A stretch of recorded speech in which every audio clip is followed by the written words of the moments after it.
welcome to 30 Minutes of Faith. We are joined today by Arta Monjazeb. I hope I pronounced that close. That's spot on. Names have fascinated me all of my life because I just have a two-syllable name, John Fish. And even little children in my life who weren't my own children think John Fish is just one name. And they'll say, oh, hi, John Fish. You know, names have always fascinated me. Now, you are born and raised where? So I was born in Tehran, Iran, but I was raised in San Diego, California. Are your parents still living? My parents are both still living. And are they in the United States? They are. They both are in They're actually here right now visiting me, but they're both residing in San Diego. Do you have brothers and sisters? I do. I have an older brother and an older sister, so I'm the baby of the family. Ah. And you are an MD? Yes, sir. Did you decide to be a doctor when you were 6? No, I actually, so I took an interesting path. I decided to be a researcher from a very young age. I was always interested in science and interested in research, and was always more interested in getting a PhD. Which you have. Which I do have. But during college, my really focus of research interest became cancer. And I realized that the best way to really do cancer research that is going to be applicable and to make a difference in patients' lives is to also get the MD and to be able to see and treat patients and really understand what their needs are. So I did a joint degree where I received a PhD and an MD for that purpose. Okay, now I'm going to ask you something that's a little personal to me. It's not meant to be put you on the spot at all. Oh, no, please. My mother died of cancer, and my wife is a breast cancer survivor. And we do the walks and go to all of the things, you know, we're active and donate and all those other things. Will we find a cure for cancer in our lifetime? That's an interesting question. Yes and no, and I'll kind of qualify that. I don't think that cancer is one disease. You know, we take many different diseases and we put them under this one title of cancer. But for example, breast cancer behaves very differently than prostate cancer, which behaves very differently than lung cancer, which behaves very differently than stomach cancer. Very interesting to know. So I don't think that there will ever be one kind of magic bullet cure that cures all of these diseases. However, one thing that I'm researching and an area that the field is really starting to turn towards is understanding how cancers arise and kind of the biology of the cancer in the way that our bodies respond to the cancers. So for example, a lot of my research is looking at our immune system and how we could perhaps use our immune system to fight off cancer the same way that it would fight off an infection or a virus or something like that. So I think as we're making advances in our understanding of cancer that we will continue to improve our therapies and perhaps find cures for types of cancer and hopefully one day find cures for all types of cancer, but I don't think that there will be one cure for all types of cancer. That's interesting to hear. I haven't heard that explained like that before. Are you familiar with the term downwinders from the atomic bomb blasts? Yes, sir. Yes, sir. We lived in southern Utah. We'd get up in the morning to watch them because the sky would light up with that green blue, and then you waited for a minute or two, and then the sound, you know, would roll through under the ground, and it would shake like an earthquake, and we thought it was really neat. And then in the hills up and around the area, when it would sometimes snow pink. And we'd eat pink snow, and we thought that was really, really good. And my mother's cancer appeared as a cold sore. But in 3 days, had filled the roof of her mouth and everything else. And, you know, she went through a lot of things. I'm sorry to hear that. Well, we all die, and you know, we don't expect to die that way. And it was unpleasant, but, you know, so be it. Do you see patients? I do. So I spend about half of my time seeing patients and then half of my time in the lab doing research. And do you feel like you're making progress in people's lives? I would like to think so. I mean, I think our current therapies are effective for many types of cancers. The majority of patients who I see, I expect to be able to provide a cure for statistically.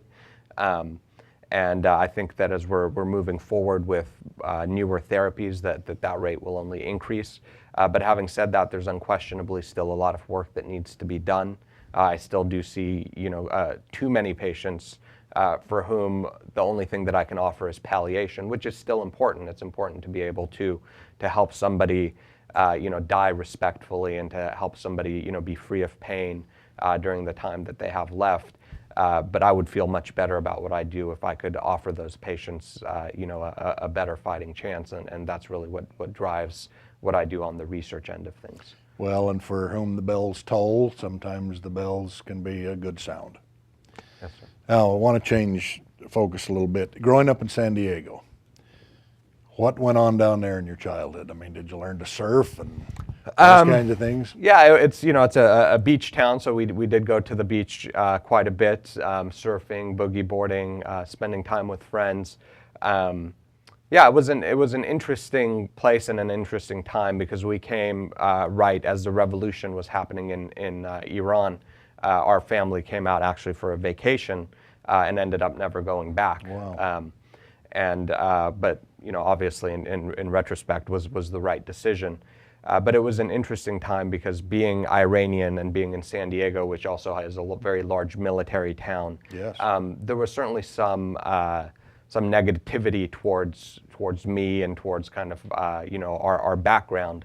Little did people realize that the things about Iran that they disliked were the same things that we came to America to escape. But sometimes that kind of understanding takes a while to come about. Why do we express sort of hateful things? Do you have a take on that? Why do we act that way? I think there's probably two parts to it. I think it's ignorance and it's fear. Well stated. Yeah, I think that sometimes it's easier to hate than it is to think for yourself and really understand what somebody else is going through, and to really kind of understand the situation. It's an easier knee-jerk reaction to say, well, that's different than me, and so that's bad. And then I think there's also part of it that I'm not going to say it's in our nature, but it's also, again, an easy way out, if you will, to think that, well, for me to be wrong, for me to be right, this other group has to be wrong. And so it's very divisive to think that way, but sometimes that's an easier way to think, and the harder way to think is to really use our intellect and our faculties that God has given us, and to really kind of investigate the situation and to truly understand what's going on. Were your parents broad-minded and taught you to be open to lots of things? I would like to think so. I mean, certainly there's a broad-mindedness that just comes with being from two cultures. They were raised in Iran. They had an Iranian culture, and then coming here had to adapt to an American culture. So I think just that in and of itself makes them more broad-minded than the average American or the average Iranian. But I think also part of it comes back to our religion and the teachings of our religion. One of the fundamental teachings of our religion is something called independent investigation of truth. And that's that each individual is really responsible before God to investigate the truth of a matter, be it religion or be it something else, such that you're not a Baha'i, for example, because your parents were Baha'is. It is incumbent upon you to actually investigate the Baha'i faith, investigate other religions, and to really make that decision for yourself. So I think that a broad-mindedness comes from that approach. And were your parents Baha'i? Yes, they were. And your siblings, have they stayed They involved have. with the Baha'i faith? They have, yes, sir. Yes, sir. But I would say probably about 50% of Baha'is at this point in the United States are people who found the religion by themselves. So I think I'm more of a unique situation just because of my background and where we came from. Do you have children? Yes, I do. And are they being raised then in the Baha'i faith to think and search and find themselves? Yes, they certainly are. My daughter is only 3.5, but we already have her attending kind of a Sunday school type service, which really is more about teaching virtues and teaching kind of the way that all the different religions really encompass the same virtues and really value the same virtues of truthfulness, honesty, respect for others, and so it's a virtues type education that I think will be, helpful to her throughout her life, whatever she chooses for her religious path. I had a very good friend in the military who he and his wife were Baha'is, and his name was Harry Jolliffe, and he was not only devout, but he was honest and dependable and reliable and all of the good things, and he was easy to admire and easy to like. We had a lot of religious discussions, and he liked to stick with, just truth, justice, and the American way, I guess we'll say, and I always found that refreshing. He wasn't, we didn't go off into the mysteries, and we didn't go off into the sort of mystical. We just kind of stayed with truth and the goodness of other faiths and other religious practices.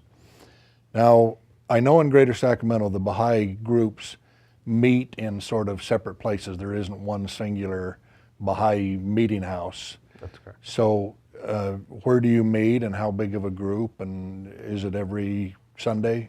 So within Sacramento, there is somewhere, I would say, in the range of, within Sacramento City proper, not the different suburbs.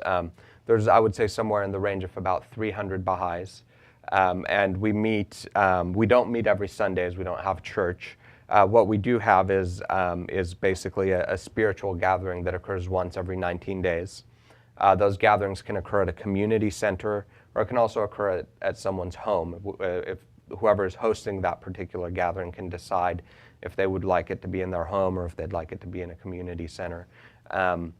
And really what those gatherings consist of, it's a time for the community to get together, to share in devotions, so it's kind of a spiritual refresher for the community as a whole. But it's also a time for the community to discuss and consult about kind of the community's ongoing activities, activities going on in communities around us and within the greater Baha'i world.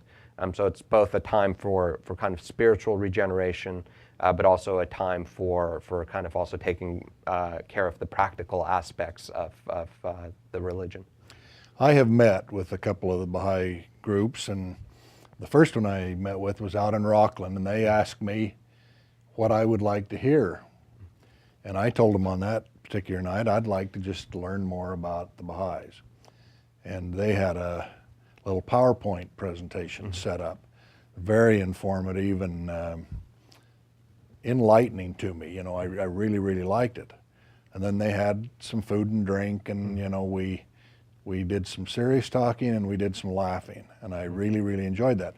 In Folsom, come and join with us, and they were talking that particular night about, what will be unfolding in our surroundings in school and church and the community and that in the next year or two.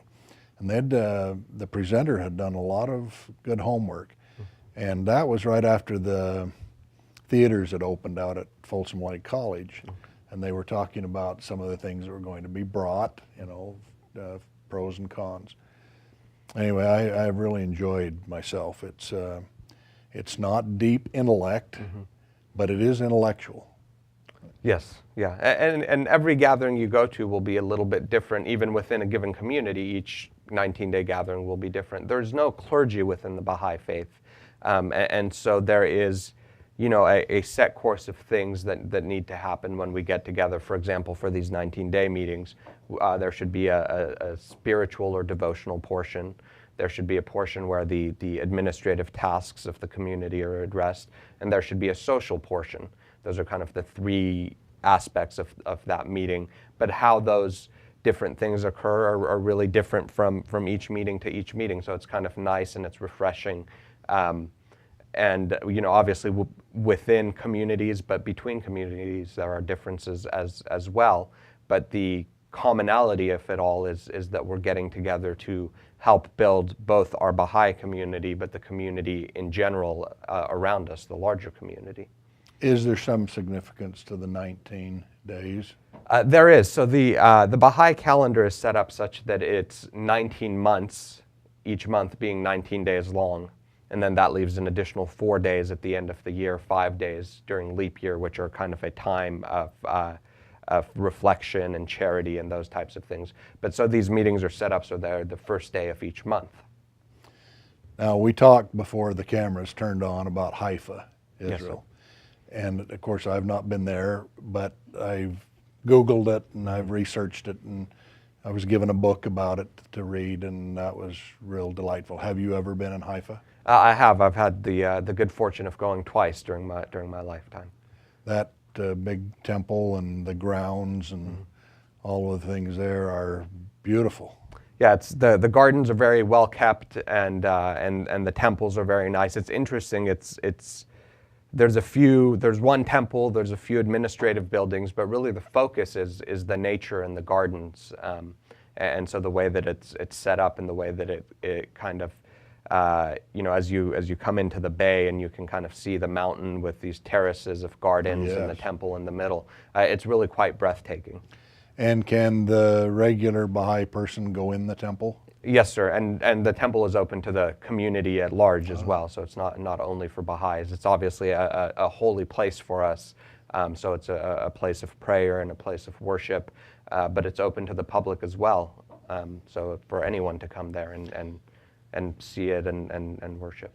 And the first time you went there, did it meet your expectations? It did. I was in junior high school the first time I went, and it's a site of Baha'i pilgrimage, so I went with my family, and it was an amazing experience to just be there and see that and see something that from a young child I had seen pictures of, and to really see it in person, and but even more so, I think the spiritual nature of it was very important to me, especially at that time during my development. It was a good way to kind of refresh my senses and really get back into touch with who I am spiritually. And it's interesting because in the Baha'i faith we don't really have the concept of one place being more holy than another place. So for example, we don't have churches with the idea that the church is more holy than for example, your home. Obviously, certain ones of these temples where the prophet founder of the Baha'i faith is interred is thought to be a very holy spot. But aside from that, it's really, I think, just the atmosphere of spending that time really just in prayerful reflection, I think, is what makes it so important. And if you have that time to even do that at home, I think you could achieve a similar effect. But it's sometimes with our crazy lives difficult to spend 9 or 10 days in prayerful reflection the way you can when you're on pilgrimage. I go to the temple in my faith, and I go to church on Sunday in my faith, but I was raised that the great cathedral of our lives would be the home. That's where we could find peace and everything good. Sure. I'm sorry when there are homes that don't live that way, but I was fortunate enough to be raised in one that was.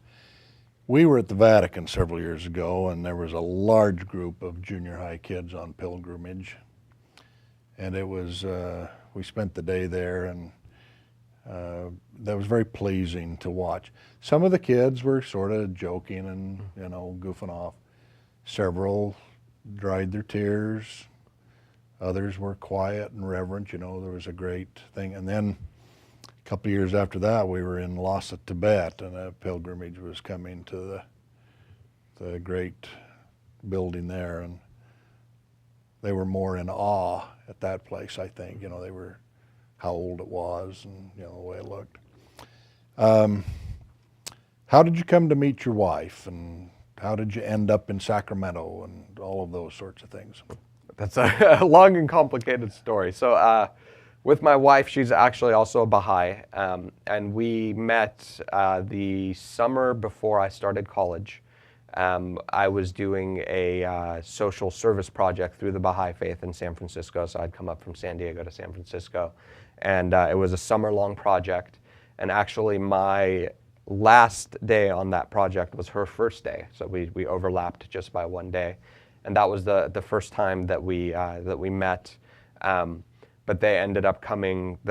My friends who stayed on that project after I left ended up coming to visit me in Santa Cruz, where I was then being a cabin counselor for a Baha'i summer school, and so we met again during that period of time. And one thing led to another, and we ended up kind of staying in touch while I was in college, and she was in college down in Southern California, and she ended up transferring up to UC Berkeley, where I went to college for her last 2 years, and it just happened from there. It was very, very kind of a natural process. Were you taken by her though very early on? I mean, did she seem like somebody This pretty is special? televised, so obviously I have to say yes. But no, I certainly was. She was, during that period of time, it was a time where we were doing a lot of social service and also a lot of prayerful reflection. So I think I was very fortunate to meet her when I was in that state of mind and when I could really, appreciate just not her physical beauty, but her spiritual beauty. So I think I was very fortunate that we met during that period of time. Were your parents happy in their marriage? Did you get a good example of how man and woman ought to live together? I think overall they were happy. I mean, as with any married couple, they had their occasional arguments, but I think one thing that I learned from them is really the value of family and the value of unity within the family. And that was really a value that was held above everything else within our household, was maintaining unity within the family. We had close friends, we had close, my father had close work associates, but there was always time put aside to ensure that there was time spent bonding within the family and creating unity within the family. And really everybody's input was kind of taken into consideration, which is, I think, a little bit unusual for kind of a Middle Eastern families tend to be very patriarchal with a dominant male who kind of, and certainly my dad has a very dominant male type personality. He's only 5'2", but has a booming voice, and he's a college professor, so he's very good at lecturing. But having said that, there was always respect for our individuality, and there was always a sense that no matter what, we knew that we were loved, and that love within our family would rise above anything else. So I think that value is something that I still value, and I try to create in my own home. And they're probably very proud their son's a doctor and doing good things and all of that. Yes, yeah, I do believe that they are proud. What do your brother, did you say brother and sister? Yes, sir. What are they doing in their lives? So my brother is in the computer field. He's I guess if you were at a business, he would be your IT guy, the tech guy. He does computer networking and computer programming. And is he somebody you can call and say, I can't get this laptop to do whatever, and he can walk you through? I can. Usually I don't understand the answers he gives me, and I just have to, next time I see him, have him do it for me. But he certainly is. He's very, very, very intelligent and very, very computer savvy. And then my sister does home mortgages. So she's in the mortgage business, but she was actually much like myself, trained as a scientist. But I think as she had children and had a growing family, I think it became hard to maintain that lifestyle and still really devote as much time as she wanted to the family. And so I think it kind of led to a career change to an extent. You have a very nice family. Is family emphasized in the Baha'i faith as far as when you're together? Do you talk about respect and love and affection and those kinds of things? Yeah, I think without question, the family in the Baha'i faith, as in any religion, is really the building unit of society. And one of the things that the Baha'i faith seeks to bring about is unity and love within the world. And it's stated very clearly in the Baha'i writings that if that unity and that love does not exist in the family, the basic building block of society, then it's impossible to achieve that within the greater world. So the family is really held in very high importance, as is the education given to children by the family is held in high importance, and parents are held responsible to God for educating their children, both spiritually but with material education as well. Do you work with good people? I think that I do. We work at an academic center, which means that the people who are there are really there with the purpose of trying to make the field advance. And I think there's something to be said for that. I think there's a certain type of physician who goes into academic medicine. I think all physicians in general are people who are dedicated to their patients and improving the lives of their patients. But I think the ones who go into academics have a specific focus on research and really trying to advance the field. So because of that, I think I work with people who not only care deeply for their patients, but are also highly inquisitive and open-minded people, and really are searching for solutions. When I was a teenager in a small town, there was just the one doctor in general practice, but he liked boats, and he had about 4 or 5 of them. And some of them were, just little dinky boats that he liked to play around with, but he had a nice big speedboat that had a 427 engine in it. And he had learned in his life that you can't own a boat unless you know how to fix it and repair it and take care of it. And he knew how to work with fiberglass, and he was also a good engine mechanic and all those other things. And so when you'd be sitting in his office talking to him, even if he was giving you a physical or checking you for some illness or something, you didn't talk medicine much. You talked, how's the car running, and what's it doing, and all those other things, and then stuff about boats and the lakes and the rivers and all those things. Well, it's wonderful to have you come and visit with us. Yeah, I appreciate the invitation. And I'm glad that we were able to hook up. If you could wave a magic wand in the world and change or fix something, what would that be? I think I would try to change the way that people relate to each other.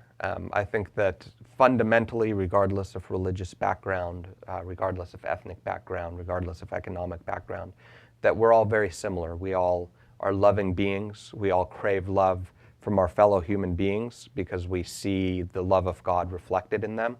And I think if we took just more time to really understand each other's point of views, to learn about each other, we would really see that the commonality in that love, and that would really, A, relieve a lot of the world's prejudices and problems, but B, would also give us a sense of family where you couldn't sit by and watch another person suffer meaninglessly because you viewed them as really a member of your own family, and you would feel compelled to do something about that. So I think that could solve a lot of the world's problems. Thank you very, very much. Thank you.